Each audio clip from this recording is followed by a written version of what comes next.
नमस्ते, hello everyone. आज की जो केमिस्ट्री वीडियो क्लास है इसमें मैं आपके साथ कुछ इम्पोर्टेंट क्वेश्चन डिस्कस करूंगी।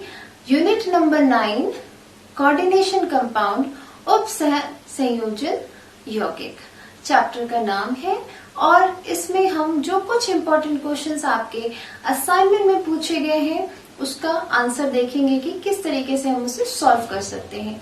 My self Neeta Jain and chemistry lecturer in Government Higher Secondary School, Mohgaon Rajnandgaon.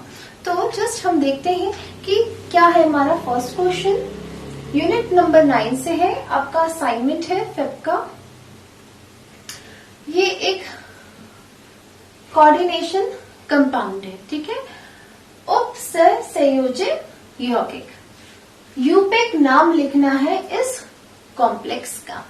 तो सबसे पहले ये देखेंगे, जब आपको ये इस तरीके से दिखता है कॉम्प्लेक्स, तो इसमें क्या क्या चीजें होती हैं, किसका क्या नाम होता है वो पहले जानते हैं, ठीक है। तो ये जो स्क्वायर ब्रैकेट है, जो ये आपका स्क्वायर ब्रैकेट है, इसको हम कहते हैं कॉम्प्लेक्स, ठीक है। कॉम्प्लेक्स को कहते हैं संकुल या फिर जटिल आयन। अंडरस्टूड? क्या कहते हैं हम इसे? कॉम्प्लेक्स या फिर जटिल आयन या संकुल। ओके, अब इसके अंदर क्या होता है? इसके अंदर क्या होता है? एक होता है सेंट्रल मेटल एटम, उसको कहते हैं हम केंद्रीय धातु। क्या कहते हैं? केंद्रीय धातु। इसके साथ में जो दूसरा है यहाँ पे, ये क्या है? लिगेंड। अब लिगेंड का काम क्या होता है कि जो इलेक्ट्रॉन पेयर होते हैं ये सेंट्रल मेटल एटम केंद्रीय धातु को डोनेट करता है इलेक्ट्रॉन के युग्मों को, ठीक है। तो कौन सा बॉन्ड बनाता है? कोऑर्डिनेट बॉन्ड मेटल के साथ में। कोऑर्डिनेट बॉन्ड यानी सहसंयोजी बंध, ठीक है। तो हम कैसे लिखते हैं? ये लिखा मैंने मेटल और ये लिखा लिगेंड का एल। लिगेंड मेटल को इलेक्ट्रॉन युग्मों को डोनेट करता है, तो हम उसे इस तरीके से लिखते हैं, यानी कि जो एरो बनाएंगे वो किसकी तरफ होगा? मेटल की तरफ। लिगेंड ने इलेक्ट्रॉन पेयर, इलेक्ट्रॉन युग्म किसको दिया? मेटल को दिया। यहां तक की बात क्लियर हो गई। अब ये जो स्क्वायर ब्रैकेट के बाहर है इसको हम कहते हैं काउंटर आयन, ठीक है। इतनी बातें आपको यहाँ से क्लियर हो गई कि भाई ये क्या होता है। ये संकुल है जो स्क्वायर ब्रैकेट के अंदर लिखते हैं कॉम्प्लेक्स, ये काउंटर आयन है, ये केंद्रीय धातु सेंट्रल मेटल एटम और ये है लिगेंड। अब हमको इसका क्या लिखना है बेटा? नेम लिखना है। तो आप लोग उसको स्क्रीनशॉट ले लीजिए या फिर लिखना चाहे तो लिख भी सकते हैं।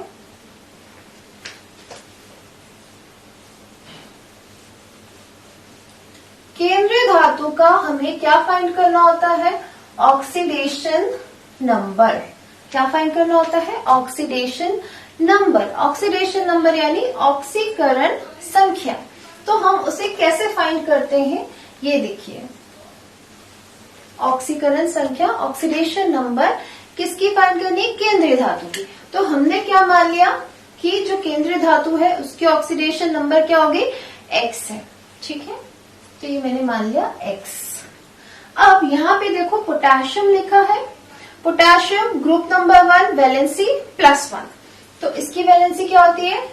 +1। आप चाहे तो प्लस लिखिए और नहीं चाहे तो प्लस नहीं लिखिए, कोई इससे प्रॉब्लम नहीं है, ठीक है। तो 1 मल्टीप्लाई कितने एटम से यहाँ पे? 4 है, तो 4 लिख दिया आपने प्लस। आयरन की ऑक्सीडेशन स्टेट हमने क्या मान ली है? ऑक्सीकरण संख्या क्या मान ली है अभी के लिए? एक्स प्लस, ठीक है। Cn साइनोलिगेंड, ठीक है। तो Cn में क्या होता है? एक नेगेटिव चार्ज होता है, इसलिए ये क्या हो गया? -1 मल्टीप्लाई 6। अब इसको आपको इक्वल्स टू 0 करना है। क्यों 0 करोगे? क्योंकि इसके ऊपर कोई भी चार्ज आपको नहीं दिख रहा है। यहां तक बात क्लियर हो गई। अब आपको यहां से x की वैल्यू निकालनी है, तो क्या होगा? 4 + x -6 = 0, x -2 = 0 and x = -2 right hand में जाएगा तो क्या बन जाएगा +2। तो जो मेरा सेंट्रल मेटल एटम है, केंद्रीय धातु है, उसकी ऑक्सीकरण संख्या कितनी हो गई +2। मेटल की ऑक्सीडेशन स्टेट ऑलवेज कैसी होती है प्लस में होती है। ठीक है, यहां तक ये क्लियर हो गया आपको। इसको नोटेड डाउन करें, साइड में लिख लेते हैं हम इसकी ऑक्सीडेशन स्टेट +2 हो गया। नाउ यहां तक क्लियर हो गया सभी को।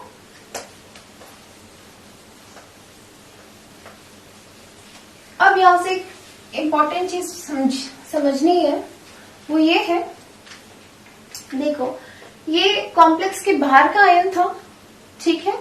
तो कॉम्प्लेक्स के बाहर में क्या था पोटेशियम, इसकी वैलेंसी, इसके ऊपर पूरा चार्ज कितना हो गया +4 का, +1 × 4 +4, ठीक है। और ये पूरे के ऊपर कोई चार्ज नहीं है। तो भाई अगर मैं कहूं कि इस स्क्वायर ब्रैकेट के ऊपर कितना चार्ज होगा, तो आप कैसे बताओगे, ये +4 है, अगर यहाँ पे ये -4 होगा तो ये पूरे का चार्ज क्या हो जाएगा 0, +4 -4 को कट कर देगा, ठीक है। तो आपका जो कॉम्प्लेक्स है बेटा वो किस टाइप का है, एक नेगेटिव कॉम्प्लेक्स है। आपके कॉम्प्लेक्स के ऊपर में क्या चार्ज लगा है -, तो ये कैसा कॉम्प्लेक्स है, नेगेटिव संकुल है, नेगेटिव जटिल आयन है।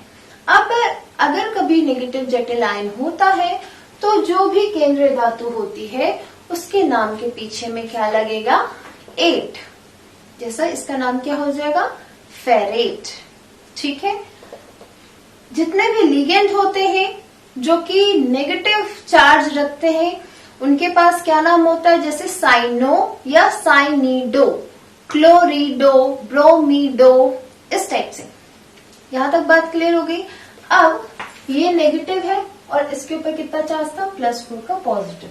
तो बेटा रूल ये कहता है आपको सबसे पहले किसे लिखना है, जो कि प्लस वाला हो, जो कि धन आयन वाला हो, जो कि केटायन हो। जिसके ऊपर धन आयन है वो क्या हो गया केटायन, और ये क्या हो गया एनायन। तो सबसे पहले लिखना है आपको केटायन को। तो ये क्या है पोटेशियम, ठीक है। तो मैं यहाँ पे इंग्लिश में लिख रही हूँ, आप इसको हिंदी में लिख सकते हो। जैसे ये लिखा मैंने पोटेशियम, ठीक है। यहां तक बात क्लियर हो गई है ना। चाहे आप हिंदी में लिखे चाहे इंग्लिश में लिखे, आपको कोई भी बीच में स्पेस नहीं छोड़नी है, ये रूल है।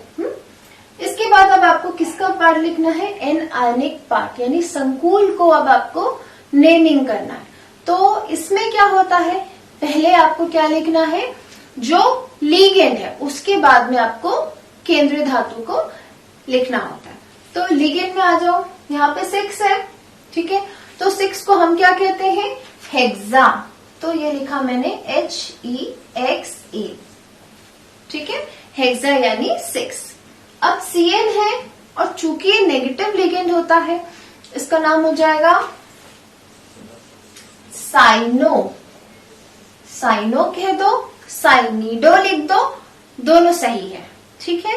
अब आपने लिगेंड लिख दिया। अब आपका केंद्रीय धातु है जो कि क्या है Fe आयरन, इसका नाम क्या हो जाएगा फेरेट।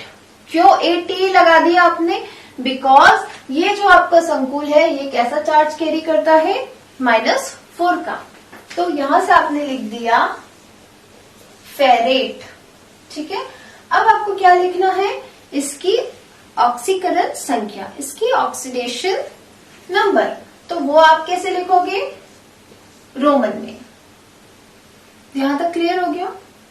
तो रूल 1 आपको पहले क्या लिखना होता है, केटायन वाला पार्ट, ठीक है, क्लियर होगी बात। दूसरा आपको क्या लिखना है एनायन, यानी पहला आप धनायन वाला लिखोगे, उसके बाद में आपको ऋण आयन वाला लिखना है। जब आप संकुल की नेमिंग करते हो यानी कॉम्प्लेक्स की नेमिंग करते हो तो पहले आपको क्या लिखना होता है लिगेंड, अंडरस्टूड।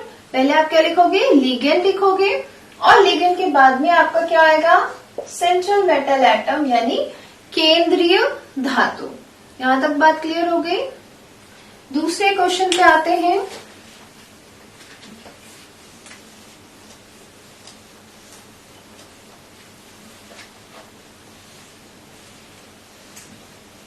इसी असाइनमेंट का यूपेक नेमिंग में एक और क्वेश्चन दिया है आपका part 2, which is platinum Pt NH3 twice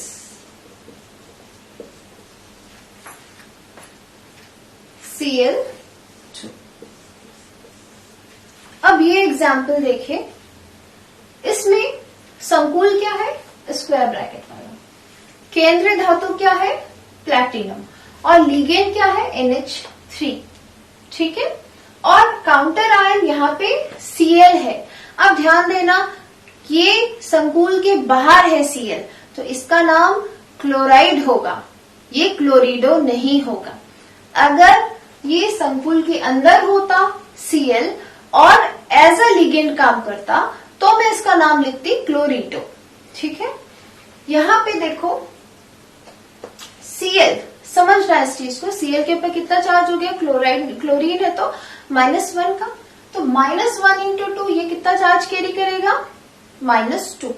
अगर ये -2 किया है और ये पूरा न्यूट्रल है, यहाँ पे कोई भी आपको चार्ज नहीं दिख रहा है, तो आपके संकुल के ऊपर कितना चार्ज हो जाएगा, +2 का, ठीक है। तो अब आपका संकुल कैसा हुआ, एक धनात्मक संकुल है, एक कैटायनिक कॉम्प्लेक्स है, तो इसका नाम जो केंद्रीय धातु का नाम होगा वो प्लेटिनम होगा, प्लेटिनेट नहीं होगा, ठीक है। तो सबसे पहला काम हमारा है कि ऑक्सीकरण संख्या निकालना है, किसकी, सेंट्रल मेटल एटम की, केंद्रीय धातु की। तो ऑक्सीकरण संख्या निकालने का 2 तरीका है। देखो मैं अब यहाँ पे आपको 2 तरीके बता रही हूँ। यहाँ पे आपने मान लिया X, ठीक है। अमोनिया, अमोनिया कैसा लिगेंड है बेटा, एक न्यूट्रल लिगेंड है ना, तो आपने लिख दिया 0, माने उसके ऊपर कोई चार्ज नहीं है, मल्टीप्लाई 2, ठीक है। अब आप इसको इक्वेट किसके साथ कर सकते हैं, इसके ऊपर जो चार्ज है +2 के साथ, तो आपको X ये 0 हो जाएगा, +2 चार्ज आ गया। क्लियर होगी बात। अगर आपको दूसरे तरीके से निकालना है तो आप क्या करोगे, X लिखा प्लेटिनम का, प्लस अमोनिया 0 मल्टीप्लाई 2, प्लस यहाँ पे क्लोरीन है, इसका चार्ज में नेगेटिव लिगेंड है, तो -1 मल्टीप्लाई 2, और ये पूरे के ऊपर कितना चार्ज है, कोई भी चार्ज नहीं था पूरे के ऊपर, तो 0। अब यहां से देखेंगे X + 0 और -1 मल्टीप्लाई 2 कितना हो जाएगा, -2 इक्वल्स टू 0, तो X की वैल्यू क्या हो जाएगी, +2। यहां तक क्लियर हो गया। तो अब मैं यहाँ पे क्या लिख लूंगी कि जो मेरा केंद्रीय धातु है उसकी ऑक्सीकरण संख्या कितनी है, उसकी ऑक्सीकरण संख्या है +2। इसको लिख लीजिए या स्क्रीनशॉट ले लीजिए, है ना। इसकी कितनी ऑक्सीडेशन स्टेट है, +2। अब वापस से हम लोग अपने रूल के ऊपर आ जाते हैं।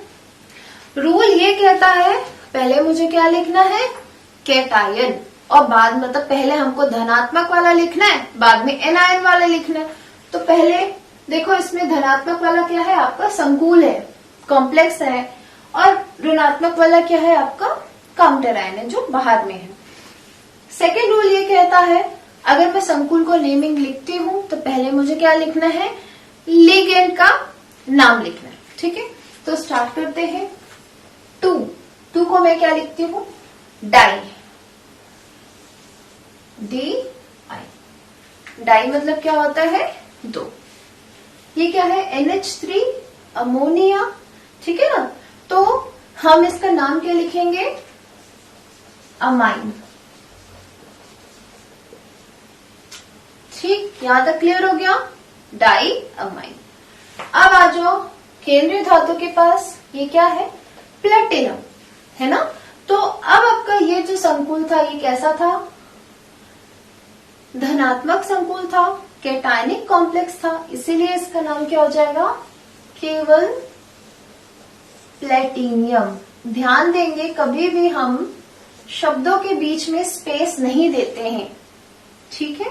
तो प्लेटिनम की अब ऑक्सीकरण संख्या कितनी है, ऑक्सीडेशन स्टेट कितनी है, यहाँ पे 2 है, रोमन में लिख दिया।